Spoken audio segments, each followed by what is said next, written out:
Good morning, everybody. Welcome back to Alleyways, or if it's your first time here, welcome to my channel. Thank you so much for taking the time to watch this video, and if you haven't already, please make sure to join the Alleyways family. You guys, welcome back to Paris. I cannot believe we only have 2 full days left, but I'm so excited that today we're headed to Versailles. Now, as a history lover, I am so excited for today. I'm going to do my best to show you guys everything and kind of give you an idea of the history there. I don't know how much filming is allowed, so just bear with me. But yeah, super excited. I think that obviously history has had a fascination with Marie Antoinette. She's been predominant in film and television, subject of so many documentaries, and as well as Versailles. So I just can't wait to get there and learn as much as we can. But first, we gotta get a good breakfast, so let's go.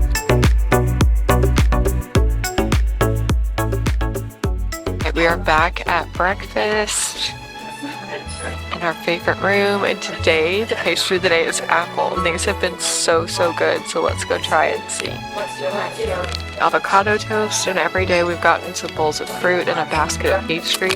We got the pastry of the day today, the apple crumble. Amazing.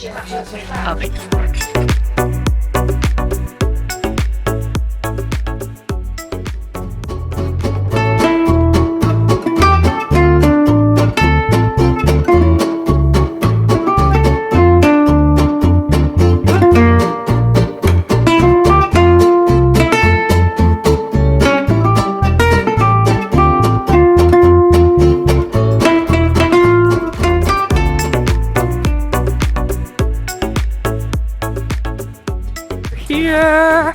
Okay, I just have to say, I forgot to tell you guys the crazy story from last night. Basically, our driver wasn't waiting for us when we got out. He was a very nice guy, but he was not waiting. He texted us that he was back in the park with his family.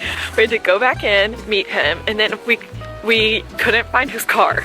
We walked around for like, how long do you think? It was probably 45 minutes. Yeah, like 45 minutes just walking around like their Disney village trying to look for his car. We finally had to like go all the way out. We were kind of under the impression he would pick us up out front where he dropped us off. Like I said, very sweet. He was really apologetic, but like we were lost with our driver walking around Disney Village for 45 minutes. It was crazy. This service this morning, incredible. It's called Paris, or Private Car Paris. I'll put a link to book down below. He was 15 minutes early. He was able to text us that he was there. The car was so nice. It was extremely safe. So 10 out of 10 would recommend. Now it's starting to rain, so I gotta go get my umbrella out. But look at this. How incredible is this?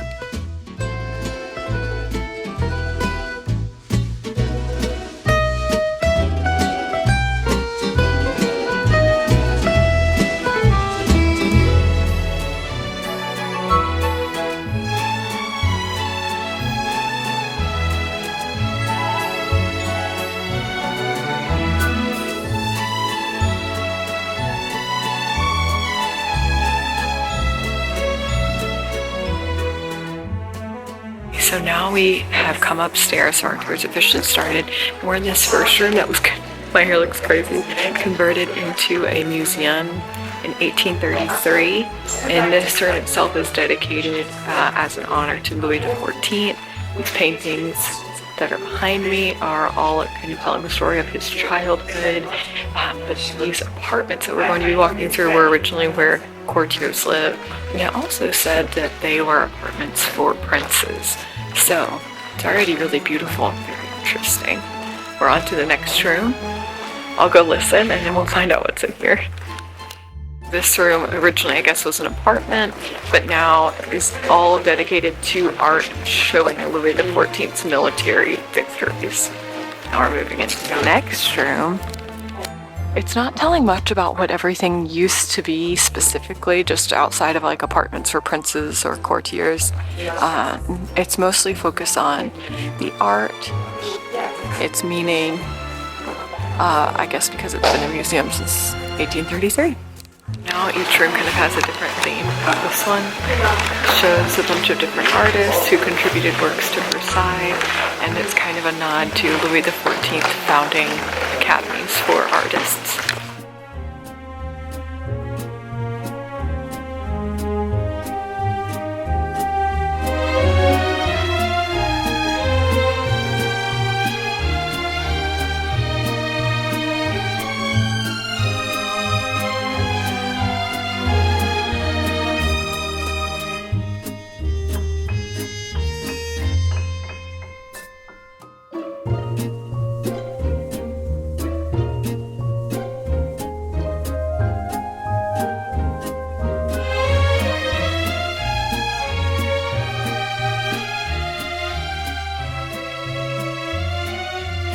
Okay fam, so this chapel that I showed you all from downstairs was actually the 5th chapel built at Versailles. It was built by Louis XIV, the Sun King, in this gallery right here.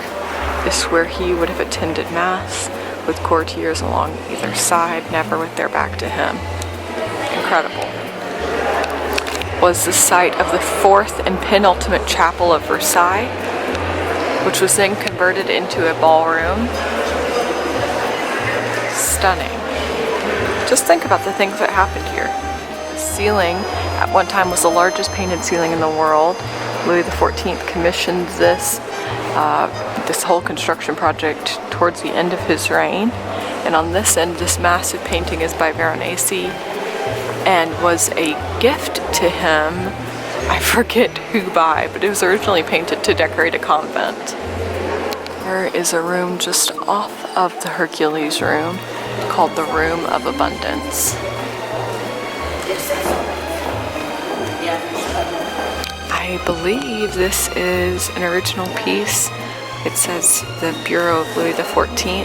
One thing I will recommend is that you guys download an app that translates photos. I think it's Google Lens, so you're able to read because all of the signs are in French. So just have that app downloaded because there's not much service out here and there is no Wi-Fi. Now we have entered the first room of the king's apartments. This is the Venus room. Each is named after a different planet or god, I think. Up there you can see Venus in the center of the medallion. Like I said, each room served a different purpose during his reign, and this one during gatherings was a reception room that contained, as they described them, light nipples. There is a full-length statue of Louis XIV in that alcove, designed to look very warlike.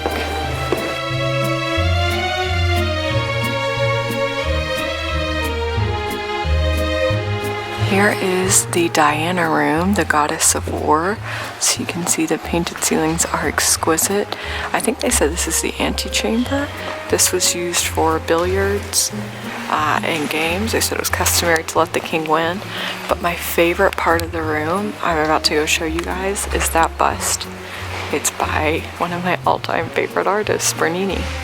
Alrighty, here it is, the Bernini of Louis XIV. Look at the fabric.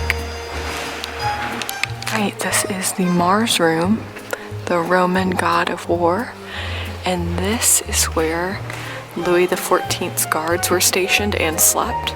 They said they would pull out cots that were hidden behind screens during the day to sleep on in the evening. This is also where they would kind of essentially filter guests that wanted to come and meet the king in his bedchamber in here, which we're going to see next. But that also it would be used for entertainment, that they would bring in stages for musicians, artists, poets that would entertain guests while they played different kinds of games. Here we are in the Mercury room. Now, as you can see, there is a bed in here. This is not actually where Louis XIV slept. It was said that he preferred to sleep in his private chambers, but this is where the royal getting up and going to bed ceremony took place every night that people could watch. This clock here took years and years to make. It chimes every hour on the hour, and then I believe it says a little figure of him comes out and shows him being crowned by some kind of deity. Yeah, gorgeous. The bed, it says, dates back and is historic. They also would play games in here. Just the royal family, but they would occasionally invite people. It was a great honor to be invited here to play games with the royal family. It is the Apollo room. The platform that you see, well, you will see in just a moment right there, is where the throne would have been. It would have had a canopy, but this room was also used as a ballroom during his time, and before it was the throne room, it was actually his bedroom. Alright, moving on. We all know what's in here. I think we all know what's coming. Let's let it clear out a little bit. There's some big tour groups in there, and let's go in and have our look. Just off of the Hall of Mirrors, this is the War Room. This is a trio of rooms that are meant to go together. There's the War Room, the Hall of Mirrors, and the Peace Room. You can see this is all about Louis XIV's military prowess. Here it is, the very famous Hall of Mirrors. As you can see, it is overwhelmed by tourists, but I'm gonna try and get you guys a bunch of shots.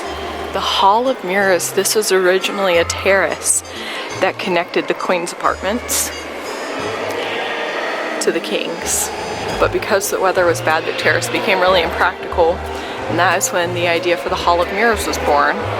The mirrors are here to reflect the beautiful view of the gardens outside. Look at this. Incredible. There's more than 500 mirrors, you can see. 357. Oh, 357, thank you, Monroe. 357, and each of these arches, numerous chandeliers now, but this room was essentially just a gathering place where the king would walk through. It was a see and be seen room. It's obviously a very special invitation to get socializing and things like that took place here. Absolutely incredible. It feels really special to be here. This is the Peace Room off the other side of the Hall of Mirrors. This is where they said that Marie Antoinette spent a lot of time gambling and losing large sums of money. Like I said, these are a trio of rooms that go together, but the best thing is look at the view. We've arrived at the Queen's apartments. So Marie Antoinette did spend 19 years in this very room, but there was 2 queens that were here before her. They said that the decorations have been modified over time. Sorry, Monroe's standing right in the middle so y'all can't see. But yeah, this bed, you can see it's similar to the King's. It's directly symmetrical to his. This is where she would actually sleep. She would have her ceremony of getting up, going to sleep every day here. Queens publicly gave birth here on the bed. And if you look over here by the jewelry cabinet, I will kind of zoom in so you guys can see right here, this little cutout. That is the door that Marie Antoinette escaped out of on October 6th when the palace was invaded during the Revolution. She would also accept courtiers here as guests.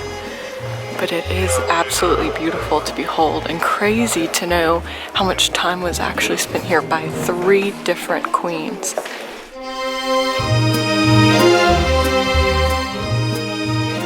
So this room is the antechamber to the Queen's apartments and bedroom. This apple green damask was what Marie Antoinette changed the decoration to. The ceiling was the original ceiling through all 3 of the queens that used this room. Pretty cool to think about how it changed over time through 3 generations of queens. It was basically just used for entertaining and or holding formal audiences.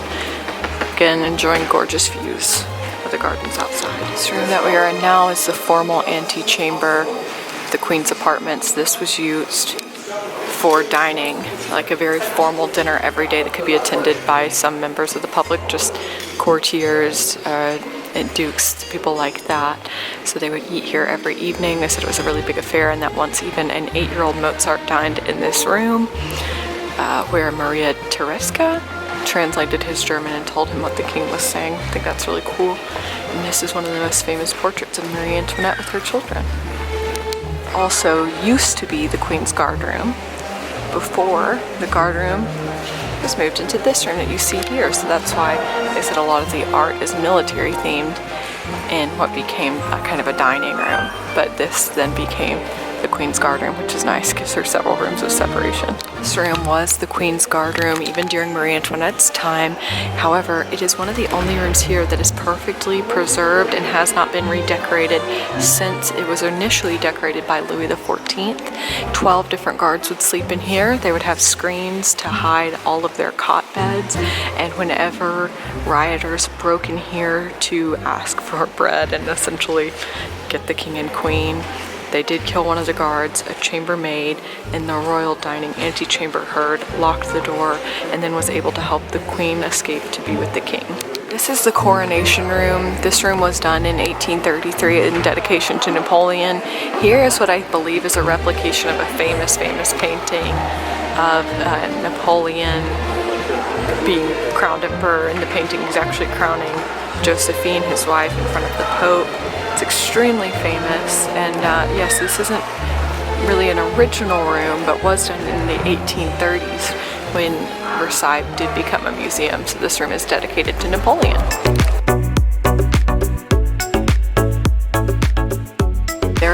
Angelina right here in Versailles. We're getting hungry, so we're gonna stop in for lunch. Right here, we are back at Angelina. I'm thinking that this menu is actually looking exactly the same as the one that we went to. I can't remember the prices, so we'll have to compare and contrast after. But I'm gonna go make some decisions on lunch. I am starving. I had to, fam. I had to feed the poor. Yes. Also, crucial. Let's go enjoy. Today I got the quiche Lorraine with, of course, hot chocolate. Monroe got another croque monsieur. We got water. And Monroe got an espresso with hot chocolate. Sorry guys, the start. It's still delicious. And we may try a pastry just depending on how full we are after. Well, we had a delicious lunch. I lost Monroe. He just left me. I don't know where he went.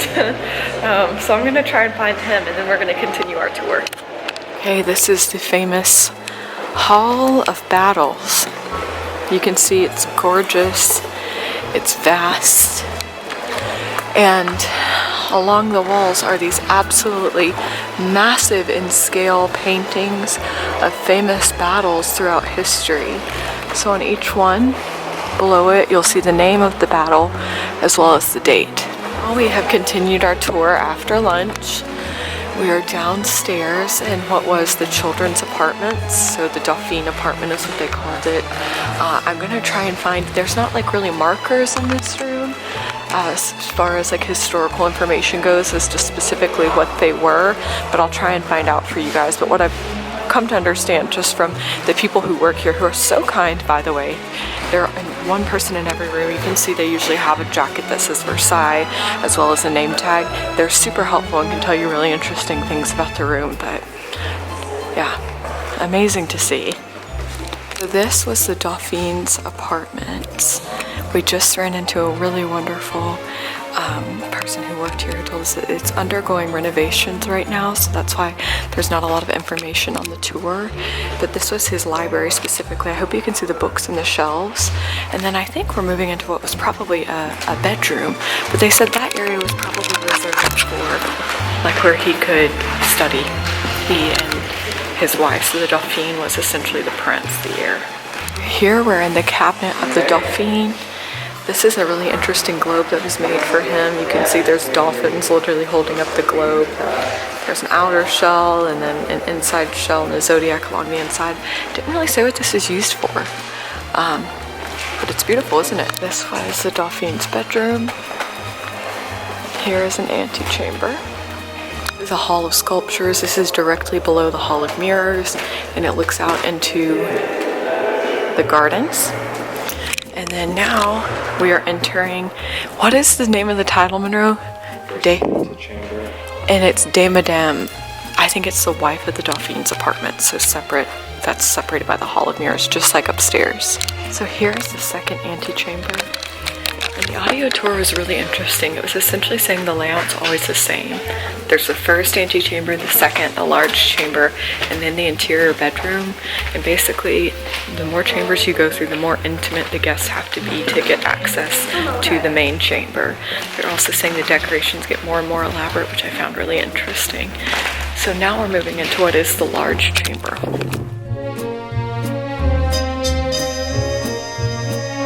Here is the Princess Victoire's bedroom. Those little corner pieces are original. That was the basically big chamber, but they said essentially Louis XIV and Maria Therese had 10 children. A lot of them went to boarding school, then they would come back here. But there was like a private residence, it sounds like a little ways away, that they really probably spent most of their time at, where they didn't have to follow the rules of court as much or like be as formal.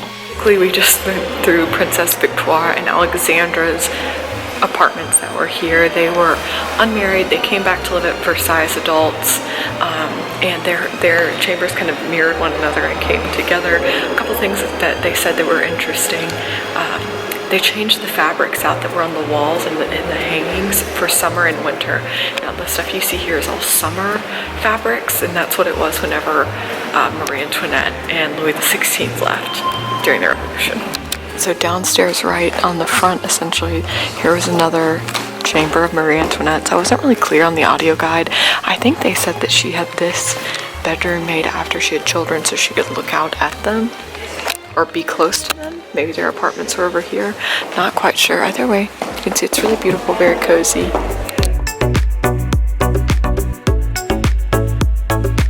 Fam, wow, we had an amazing day at Versailles. We are back now. I got dressed. We're going to dinner at Ralph's tonight, which I'm really excited about. I'm gonna take tonight off of vlogging so we can enjoy some time, just the two of us together. I'll create a little TikTok, kind of recap the experience.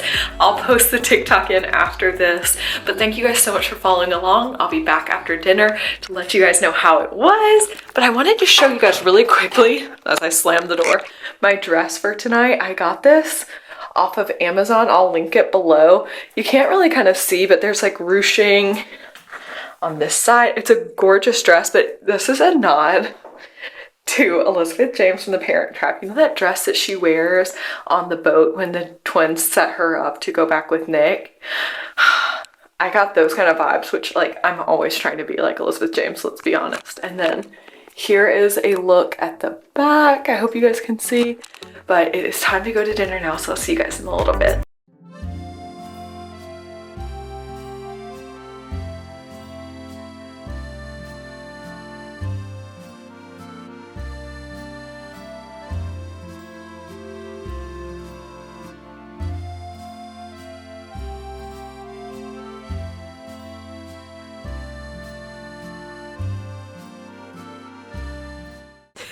Hey guys, sorry I totally forgot to vlog at the end of that night.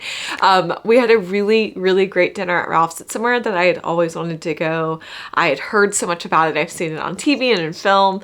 And I will be totally honest with you guys. Whenever I was in Paris, I was just really struggling with jet lag and like my stomach feeling upset. And that night, just to eat a cheeseburger felt so great. And I know so many people are gonna roll their eyes at that or be frustrated, but yeah, it was just fun. I had a good time, and you know, everybody deserves to get to do what they want on their vacation, and we absolutely loved it. I would recommend Ralph's to anybody that goes to Paris. The other thing I wanted to point out was at Versailles, we paid for the passport pass. So essentially what that means is you not only get access to the mansion of Versailles, but you also get a train ticket included that takes you from the mansion to the Petit Trianon, which is a little separate living area that Marie Antoinette spent most of her time at. And I will just say, if you are planning on going to Paris and you want to go to Versailles, make those plans early. You will need to absolutely get the earliest entry time to Versailles that you can, because it is timed entry. If you want to do like I did and go in every room and see everything there is to see on the main tour and still have time to get on the train and get down to the Petit Trianon. So what happened to us was we finished our tour and a train was leaving, and we tried to like wave to stop it because it's operated by a driver, and they didn't stop. So we walked through the gardens, which would have been nice, except it was really cold and rainy. It was still really cool to see. I will not complain at all. The walk took about 25 minutes, and then by the time we got to the Petit Trianon, it was closed. So just make sure that before you go, you really do the research. And I really thought I had done the research and prepared and was ready for the trip.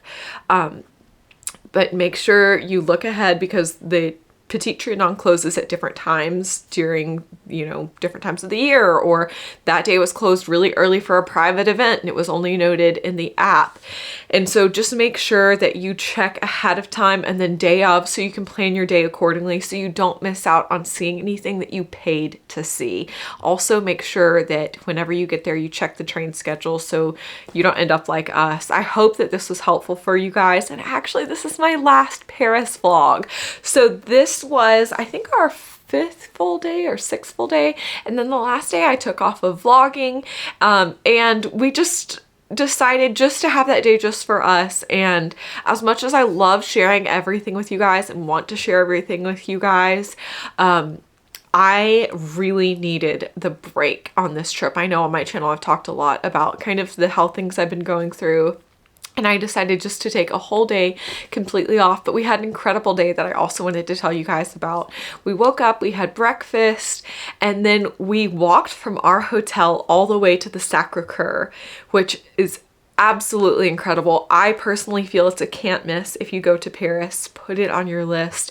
And it was really, really cool because I think it was a 3 or 4 mile walk, and we went through all these cute different neighborhoods and stopped into cafes. We popped into a great place for lunch. We went and stopped into a bakery, and then went into this Sacre-Cœur. We paid just a little bit extra to walk all the way to the top of the dome. The views were unbelievable. Then we went into the church. We lit a candle. We sat for a little bit and yeah, prayed and enjoyed the environment and soaked up the history. And then what else did we do after that? We just explored the neighborhood. Yeah, we really took our time. And then that night we went to dinner at Buddha Bar in Paris just because it was really close to our hotel and we didn't have a reservation. So the concierge at our hotel suggested it and it was phenomenal. We had the sweetest table neighbors next to us who we ended up talking to for like an hour at the end of dinner, and that's just kind of the magic of Paris. It was an amazing trip and I'm so grateful to you guys for being so gracious and watching these videos and following along. You guys mean the world to me and I love you all so, so much. I cannot wait to see you next time here on Alleyways. We have other incredible trips coming up, so make sure you stay tuned. I love you. Bye.